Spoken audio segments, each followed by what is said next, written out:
Hi అండి, welcome back to our channel Santoshini అమ్మపు. ఈరోజు వీడియోలో స్పెషల్ ఏంటంటే పెళ్ళిళ్ళలోని హోటల్లో వేసే ములక్కాడ పునుకుల కర్రీ. ఈ కర్రీ అయితే టేస్ట్ అయితే చాలా అంటే చాలా బాగా వచ్చింది. ఈ కర్రీని ఇంట్లోనే సింపుల్గా ప్రిపేర్ చేసేసుకుందాం, వచ్చేయండి.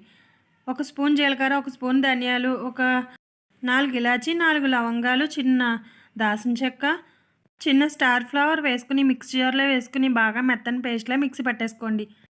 తర్వాత చిన్న సైజు పునుకుల్ని తెప్పించాను, ఇంట్లో ఉన్న వాటితో కూడా ప్రిపేర్ చేసేసుకున్నాను.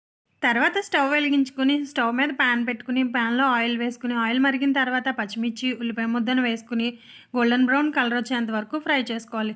గోల్డెన్ బ్రౌన్ కలర్ వచ్చిన తర్వాత ఆ కట్ చేసుకున్న ములక్కాడలను వేసేసుకోవాలి. బాగా మిక్స్ చేసుకుని ఒక 5 నిమిషాలు మగ్గనివ్వాలి. స్టవ్ను మీడియం హీట్లో పెట్టుకుని మేము మగ్గిన తర్వాత ఒక స్పూన్ అల్లం వెల్లుల్లి పేస్ట్ వేసుకోవాలి. పచ్చివాసన పోయేంత వరకు బాగా వేగనివ్వాలి. తర్వాత రుచికి సరిపడినంత ఉప్పు వేసుకుని ముందుగా మిక్సీ పట్టుకున్న టమాటా పేస్ట్ను వేసేసుకోవాలి. ఒక 5 నిమిషాలు మగ్గిన తర్వాత 2 స్పూన్లు కారం వేసుకుని మూత పెట్టుకుని మరొకసారి మగ్గించుకోవాలి. మగ్గిన తర్వాత ఒకసారి కలిపేసుకుని వాటర్ వేసుకుని బాగా ఉడికించుకోవాలి.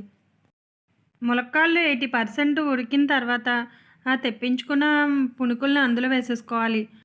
ఈ పునుకుల కర్రీలో అయితే కొంచెం వాటర్ ఎక్కువ వేసుకోవాలి. తెప్పించిన పునుకులు అయితే కొంచెం గట్టిగా ఉంటాయి కాబట్టి ఇంట్లో ప్రిపేర్ చేసినవి అయితే వెంటనే అయిపోతుంది. బాగా ఉడికిన తర్వాత కొత్తిమీరని వేసుకుని సర్వ్ చేసుకుంటే చాలా టేస్ట్